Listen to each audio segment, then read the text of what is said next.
Hello छात्रों, BSEH practice paper में आपका स्वागत है। हम 2023-24 के जो प्रैक्टिस पेपर बोर्ड ने डाले हुए हैं हमारी परीक्षा की तैयारी के लिए 12वीं कक्षा के इकोनॉमिक्स के, उसका तैयारी कर रहे हैं। ऑलरेडी हम ए और बी कोड इसका कर चुके हैं और छात्रों की डिमांड पर मैं इसका सी कोड की और वीडियो बना करके आपको डाल रहा हूँ ताकि आपकी परीक्षा में कुछ हेल्प हो सके। तो देखिए, हम चलते हैं पेपर के लिए। आप मेरे साथ साथ करते रहिए, आपकी भी तैयारी हो जाएगी। तो इसमें दो पार्ट हैं, पहले व्यष्टिगत और समष्टिगत। सबसे पहले हम माइक्रो इकोनॉमिक्स कर लेते हैं। तो माइक्रो इकोनॉमिक्स में पहले प्रश्न है, निम्नलिखित कौन सी अर्थव्यवस्था एक केंद्रीय समस्या नहीं है? किन वस्तुओं का उत्पादन किया जाए, ये आपकी केंद्रीय समस्या है। किसके लिए किया जाए, ये भी केंद्रीय समस्या है। सीमांत साधनों का पूर्ण उपयोग किया जाए, ये भी केंद्रीय समस्या है। गरीबी और बेरोजगारी की समस्या ये आपकी नहीं है। इसलिए हम आपका जो प्रश्न है इसको टिक मार कर देते हैं, ये आपका इसका उत्तर सही है। नेक्स्ट प्रश्न, इंग्लिश में which of the following is not central problem of the economics? What is produce और whom to produce, full utilization of the source. ये तीनों चारों की चारों समस्या हैं। तो ये इसमें हमारी D problem of the poverty and unemployment, ये हमारी केंद्रीय समस्या नहीं है, इसलिए आप इसको टिक मार्क करेंगे। अब चलते हैं नेक्स्ट सेकंड क्वेश्चन पर। मांग के वक्र का खिसकाव का अर्थ है कीमत में वृद्धि के कारण मांग में कभी कमी होना चाहिए था, ये शब्द कभी लिखा हुआ है, कमी होना चाहिए था। दूसरा, कीमत में कमी के कारण मांग में वृद्धि। और तीसरा, कीमत में परिवर्तन बिना मांग में परिवर्तन। तो यहाँ देखिए, आपका कीमत में परिवर्तन के बिना मांग में जो परिवर्तन होता है उसके कारण मांग में खिसकाव होता है आपका।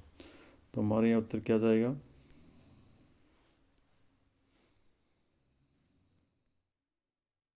इसमें हमारा उत्तर जाएगा सी। तो सी को अपन टिक मार्क करेंगे। आपका इस प्रकार का ये डायग्राम बनेगा।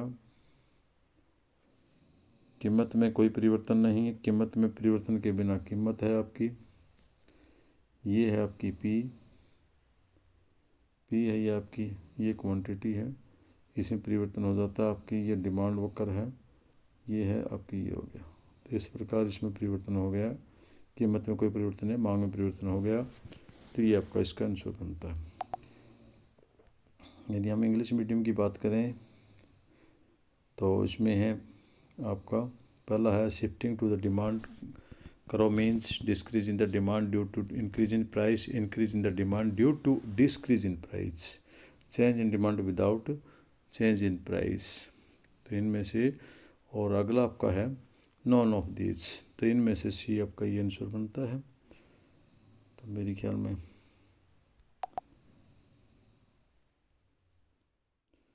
आप कर लेंगे, बच्चे से भी ये समझदार हैं। तीसरा क्वेश्चन आपका बनता है, निम्न में से किन परिस्थितियों में MR ऋणात्मक हो सकता है?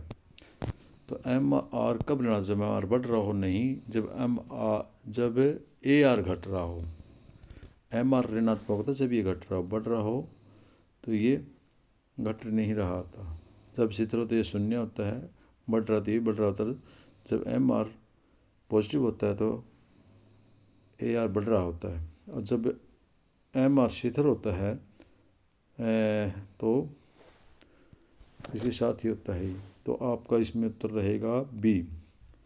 तो आप पिक को टिक मार्क करेंगे। इसी प्रकार इंग्लिश मीडियम वाले भी आप when AR increasing, when AR डिस्क्रीजिंग, when,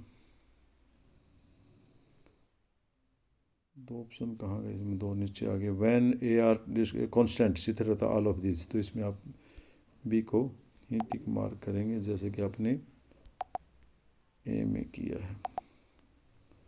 ठीक है।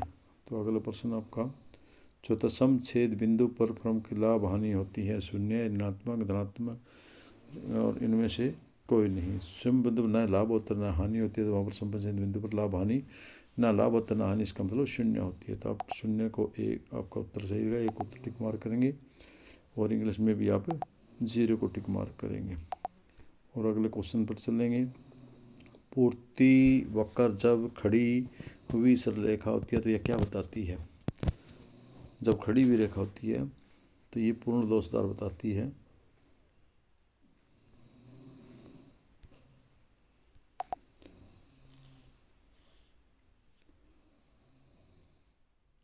खड़ी रेखा ये है आपकी, तो ये बताती है कि आपकी पूर्ति है वो लॉसदार है, चाहे पूर्ति आपकी इतनी हो चाहे पूर्ति इतनी आपकी हो। तो ये बताती है आपकी ए उत्तर सही। पूर्ण सॉरी एक मिनट ये आपका पूर्ण पूर्ति वक्र खड़ी हुई सरल रेखा होती है तो पूर्ति बताती है आपकी, यहाँ पर आपकी आएगी क्वांटिटी, यहाँ पर आएगी आपकी कीमत। तो इसके समानार्थक संबंध होता है एस ऊपरी नीचे जाए इकाई के बराबर पूर्ण बेलौसदार होना चाहिए, क्योंकि पूर्ति तो बढ़ ही नहीं रही है। देखिए पूर्ति इस कीमत पे भी इतनी पूर्ति है और इस कीमत पे भी इतनी पूर्ति है, पी इस पूर्ति भी इतनी कीमत है, इसलिए पूर्णतः बेलौसदार होगी। इंग्लिश मीडियम में भी आपका परफेक्टली इन इलास्टिक चिक्स अप्लाई है, ये होगा। तो इसके बाद हम अगले क्वेश्चन पर चलते हैं। उचित शब्दों में खालिस्तान भरें। Filling in the blanks with the appropriate words. संपूर्ण अर्थव्यवस्था का अध्ययन खालिस्तान कहलाता है। संपूर्ण अर्थव्यवस्था का क्या कहलाता है आपका? संपूर्ण अर्थव्यवस्था का अध्ययन आपका कहलाता है समष्टि अर्थशास्त्र। Study of the economics whole is called macro economics. तो आपका ये आप टिक मार्क करेंगे, समष्टि को इंग्लिश वाले मैक्रो को करेंगे, ठीक है। मांग की कीमत लॉस होती है।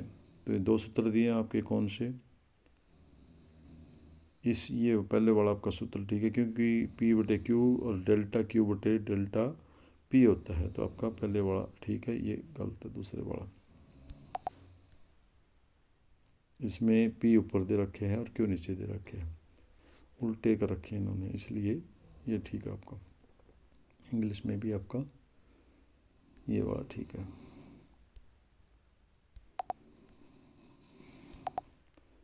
इसके बाद आपका अगला उत्पादन फलन भौतिक आगत और भौतिक निर्गत के बीच की चीज़ का संबंध को दर्शाता है। ये भौतिक फलन और मतलब आउटपुट और input. Production in the function shows are the relation between the physical input and the physical output. इसमें ये टेक्निक का अंतर दर्शाता है।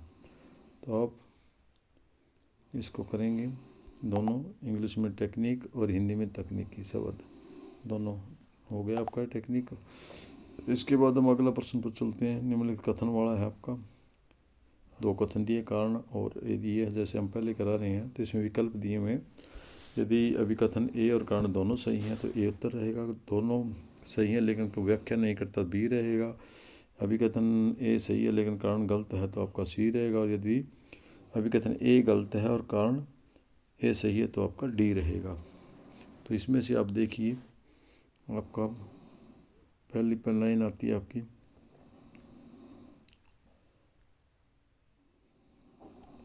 प्रश्न नंबर 9। आपूर्ति एक प्रभाव अवधारणा है। आपूर्ति एक अवधारणा है। Assertions supply is the flow concept. ये तो ठीक है। दूसरा आपका इसका रीजन है, जो कारण है वो क्या है? स्टॉक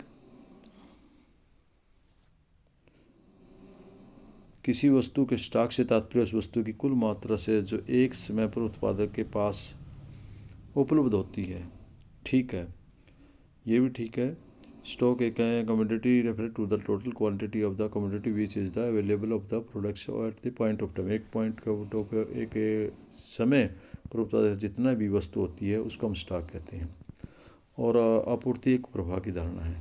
तो ये नीचे वाला ऊपर वाले की व्याख्या कर रहा है और दोनों सही है, इसलिए हमारा उत्तर 9वें प्रश्न का हमारा उत्तर रहेगा ए। ए उत्तर सही रहेगा आप, तो ए को करेंगे।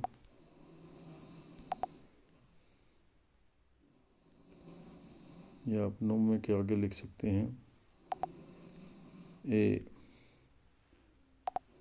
और उसके बाद आपका 10वां रेखा चित्रदार फर्म का संतुलन की शर्तें बतानी है आपने। संतुलन की रेखा की शर्तें कैसे देंगे?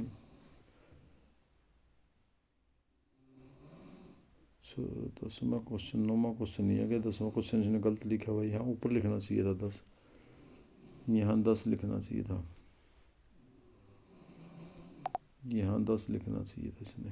प्रश्न नंबर 10 ये है आपका स्टेटमेंट के कि जब बाज़ार में अधिक मांगें होती हैं तो कीमतें बढ़ने की प्रवृत्ति।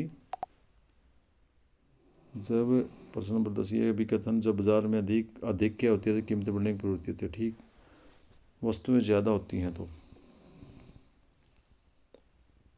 थोड़ा सोचने वाली बात है इसमें। जब बाज़ार में अधिक की मांग होती है, हाँ ठीक है, तो ज़्यादा मांग होती है तो कीमतें बढ़ने की प्रवृत्ति, बिल्कुल सही बात है ये आपकी।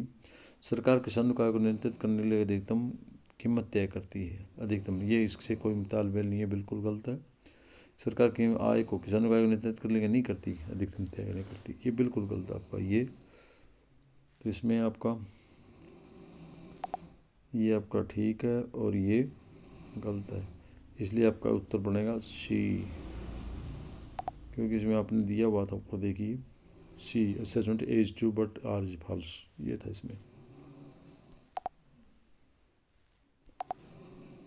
तो आपका अगला प्रश्न नंबर था, रेखा चित्र के द्वारा फर्म के संतुलन की शर्त समझाइए।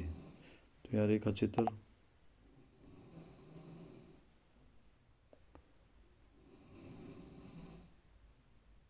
ये है, पहली कंडीशन एम सी बराबर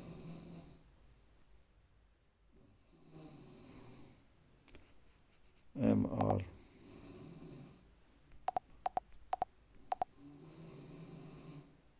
इस बिंदु पर फर्म की संतुलन होगी। आपका जो संतुलन है वो इस बिंदु पर हो। ये पहला बिंदु है, नीचे से काटे, ये ऊपर से काट रहा है तो नीचे से इस बिंदु पर काटेगा, ये यहाँ पर संतुलन होगी, इस बिंदु पर संतुलन अवस्था होगी। अर्थात कह सकते हैं आप M C equal to M R, and एक कंडीशन तो ये है, और दूसरी कंडीशन आपकी जो एम सी है वो एम आर को नीचे से काटेगा, नीचे से काटता है। ये दो कंडीशन है। इसके बाद आपका प्रश्न नंबर 11 है, जब एक गुड़िया की कीमत 4 रुपये पड़ती है तो निर्माता 8 गुड़ियों का आपूर्ति करता है और बढ़कर 5 गुड़िया हो जाती है तो आपूर्ति इतनी हो जाती है। तो ज़्यादा कठिन सवाल नहीं है ये आपको। इसमें ई बराबर पी क्यू गुणा में डेल्टा पी डेल्टा क्यू, इस सूत्र को यूज़ करेंगे हम। इसमें आपका पी कितना है, पी 4 है, कीमत पी की जगह 4 है, क्वांटिटी कितनी है 8 गुड़ियाँ हैं, प्रारंभिक कीमत 8 नहीं लिखा जा रहा, 8 हो गया आपका ये। और इसके बाद मल्टीप्लाई डेल्टा पी कितना है आपका, ये बढ़कर कितनी हो जाती हैं, प्रति गुड़िया 8 गुड़ियाँ हैं और 5 रुपये प्रति हो जाती है, तो वह प्रतिदिन डेल्टा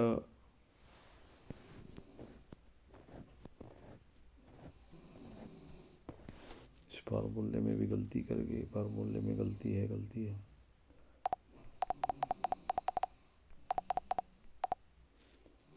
डेल्टा क्यू बटे डेल्टा पी, ये फार्मूला होता है।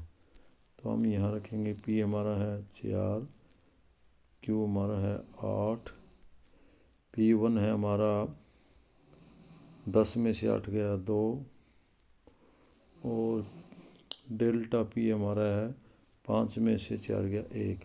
तो इनको आपस में काटें, 4 दूनी 8, 4 से 4 कट गया, बराबर आ गया आपका 1 इकाई के बराबर। बाकी स्टूडेंट्स आपको चिंता करने की ज़रूरत नहीं है, बोर्ड द्वारा जारी की गई इसकी की मैं साथ में जोड़ रहा हूँ। आप इसे को ज़्यादा उनके उत्तर उनके साथ अपने मिला लेना या बुक के साथ कर लेना। यदि मैं पूरे प्रश्न हल करूँगा तो आपकी वीडियो में पूरी नहीं कर पाऊँगा, अतः मैं मुख्य प्रश्न आपके ऑप्शन टाइप करा रहा हूँ, बाकी आप कर लेना। आगे है मैक्रो पार्ट्स। मैक्रो पार्ट्स में आपका निम्नलिखित में से कौन सी प्रभाचर है? उपभोग, धन, मुद्रा की मात्रा, इनमें से कोई नहीं। Consumptions, wealth, quantity of the money, none of these. तो इसमें से आपका है उपभोग, ये प्रभाचर है।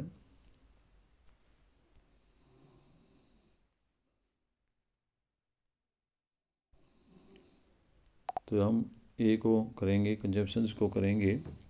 धन भी इसी तरह है, एक जगह पर प्रभाव नहीं है। मुद्रा की मात्रा भी फोर्थ है नहीं, वैसे ही नहीं है। इसके बाद हम अगले क्वेश्चन पर चलते हैं। समावेश में निम्नलिखित में से किसको शामिल नहीं किया जाता? निवेश को, आयत को, निर्यात को, व्यय को। समावेश इंजेक्शन, तो इसमें हम injection Which is the following is not include the injection? Investment, export, import, consumption, expenditure. तो इम्पोर्ट्स को नहीं करते, आयत को नहीं करते। आयत है वो हमारा लीकेज है, इसलिए हम इम्पोर्ट से हमारा उत्तर है, ये हमारा उत्तर बनता है। इसके बाद हम अगले प्रश्न पर चलते हैं। यदि MPC 5 है तो गुणक का मूल्य क्या होगा? MPC 5 है, बिल्कुल आसान प्रश्न नहीं आपका है। तो ये 5 से 5 बटे सरल करके दिखाते हैं आपको। MPC 5 है, K बराबर K equal to 1 minus 1 MPC। तो ये आपका कितना हो गया? 1 बटे 1 माइनस 0.5,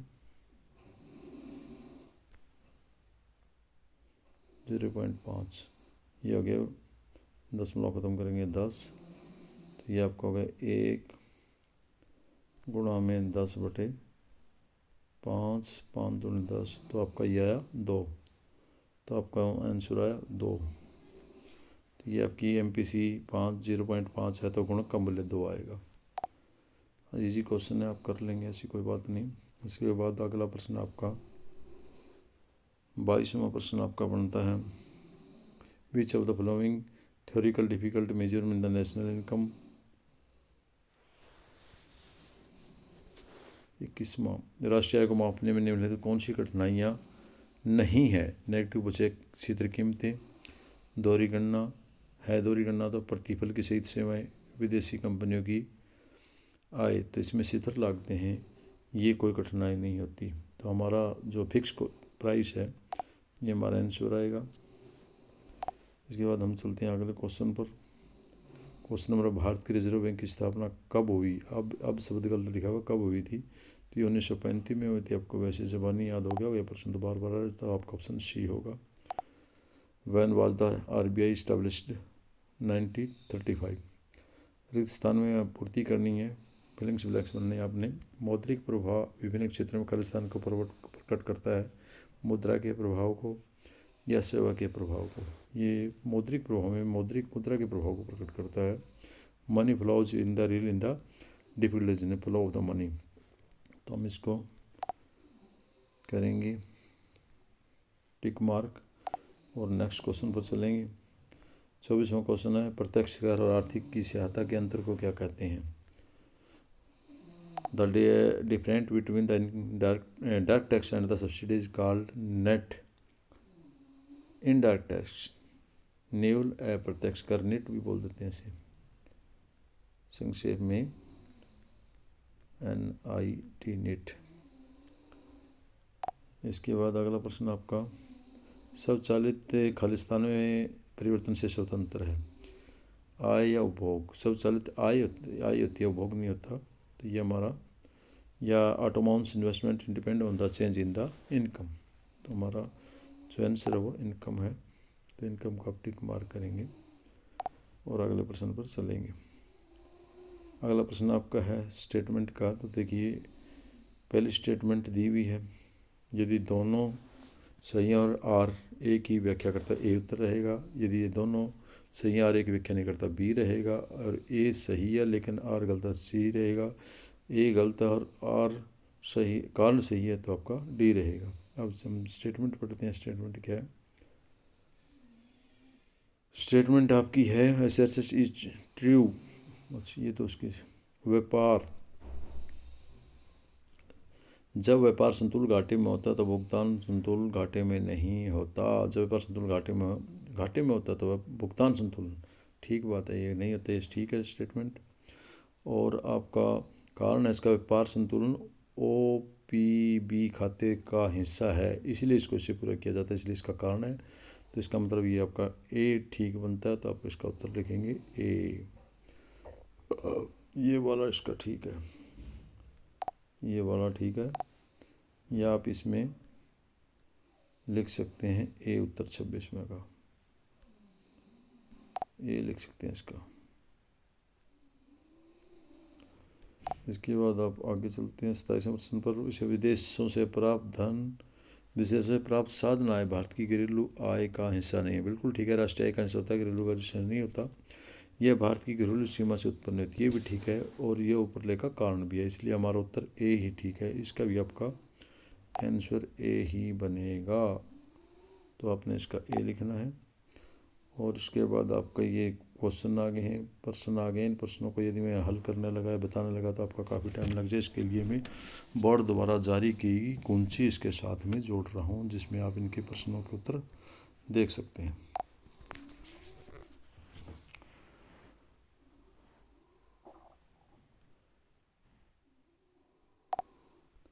देखो छात्रों, इसकी मार्किंग बोर्ड द्वारा जारी की गई सेट सी की मार्किंग है। इंग्लिश एक तरफ है हिंदी मीडियम की और दूसरी तरफ इंग्लिश मीडियम की दी हुई है। आप इनके प्रश्नों के उत्तर मिला सकते हैं। इसमें प्रश्न नंबर 6 का उत्तर गलत दिया हुआ है, वहाँ यहाँ व्यष्टिगत अर्थशास्त्र लिखा है, बट इसका होता है मैक्रो इकोनॉमिक्स या माइक्रो इकोनॉमिक्स लिखा हुआ है। मेरे हिसाब से इसका उत्तर माइक्रो के बजाय मैक्रो होना चाहिए, क्योंकि पूरी अर्थव्यवस्था को करता है। तो यहाँ उत्तर इसमें गलत लिखा हुआ है, उसको ठीक कर लेना। बाकी 9वां प्रश्न 10वां प्रश्न आपका दिख रही है। ये सवाल जो मैंने हल करके दिखाया था वो भी आपका इसमें दिया हुआ है, आप इसको आसानी से समझ पाते हैं। और उसके बाद ऊपर चलिए, ये प्रश्न नंबर 12 आपका, ये आपका प्रश्न नंबर 13, ये प्रश्न नंबर 14 अवसर लागत वाला, और ये आपका प्रश्न पूर्ण प्रतियोगिता वाला प्रश्न है 15वां प्रश्न। बहुत आसान, बहुत इजी पेपर है, आप कर सकते हैं इसको आराम से। ये आपका कुल उत्पादन और सीमांत उत्पादन में संबंध है, तालिका और चित्र के द्वारा दिखाया हुआ। दोनों तरफ आपका इंग्लिश मीडियम में भी हिंदी मीडियम में बड़ा साफ स्पष्ट आप तालिका और चित्र दोनों का अध्ययन कर सकते हैं, आसानी से समझ में आ जाएगा आपको। इसके अथवा में आपका प्रश्न दिया पूर्ति लोच वाला, जो रेखा चित्र सहित आपके सामने है। तो इसको भी आप अच्छे से सॉल्व कर सकते हैं, वीडियो रोक करके इसको सीख सकते हैं। इसके बाद ये आपका है अगला प्रश्न 17वां प्रश्न पत्र, रेखा चित्र के द्वारा आपका दिखाया हुआ है। प्रश्न नंबर 17 किताब में से ही, आपके टी आर जैन की बुक में से लिया हुआ है प्रश्न। और इसी प्रकार आपका 58वां प्रश्न उपभोग आयत 2 सीधा, ये छोटे प्रश्न है 27 तक। और 28वां का उत्तर आपका बचत फलन वाला, और नीचे अथवा में है असंतुलन की स्थिति वाला, और इसका राष्ट्रीय आय निजी आय इनमें अंतर। इसके बाद आपका प्रश्न नंबर 30 रेखा चित्र सहित आपका बनाया हुआ है, आप देख सकते हैं इसको और कर सकते हैं। इसके अथवा में जो प्रश्न दिया है बजट घाटे वाला, वो प्रश्न भी नीचे बना हुआ, इसको आप देख सकते हैं, देख करके याद कर सकते हैं और अपनी तैयारी अच्छे से करते हैं। आपका प्रश्न नंबर 31 4 नंबर का ये प्रश्न नंबर 32। 4 नंबर का रेखा चित्र सहित ब्रेक इवन पॉइंट इसमें दिखाया हुआ है, उपभोग फलन अनुसूची। इसके बाद ये आपका प्रश्न नंबर 33, रेखा चित्र से समग्र मांग वाला, उपभोग व्यय और निवेश व्यय इसमें, और इसके ये रेखा चित्र सहित बनाया हुआ आपका। इसके अथवा में ऐच्छिक और अनैच्छिक बेरोजगारी वाला प्रश्न, आपकी मर्जी है कौन सा प्रश्न करें इसमें से। और 34वां प्रश्न पूर्ण रोजगार और अल्प रोजगार का। पूर्ण रोजगार क्या होता है, अल्प रोजगार क्या होता है, ये काफ़ी बार प्रश्न आता है आपका, अच्छे से इसको याद कर लें देखकर। इसके बाद आपका प्रश्न नंबर अथवा में है मुद्रा। ये प्रश्न आपका मुद्रा कितने प्रकार की है, ये प्रश्न दिया हुआ है। M1, M2, M3, M4। बिल्कुल ईजी आसान सा, और इसी के साथ आपका पेपर पूरा। मुझे उम्मीद है कि आपको पेपर अच्छे से पसंद आया, और यदि अच्छा लगा